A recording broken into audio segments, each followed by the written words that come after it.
In this video, I'm going to show you how to download an image from Photopea.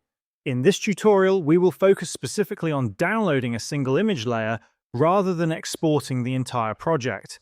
Open your project in Photopea and you will see multiple layers displayed in the Layers panel on the right-hand side. If your project contains several images stacked on top of each other, you can click the eye icon next to each layer to hide the others and isolate the image you want to download. Once the desired image is visible, select its layer in the Layers panel and make sure the Move tool is selected from the left toolbar. At the top of your screen, you will see a Download icon. Click on this icon to open the download options. From here, you can choose your preferred file format, such as SVG or PNG. If you want to download the image in its original size and quality, keep the scale set to 1x and then select PNG.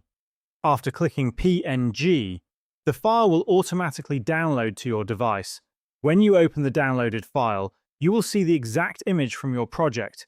You can repeat the same process for any other image layer in your project by selecting it, clicking the download icon, keeping the scale at 1x, and choosing PNG.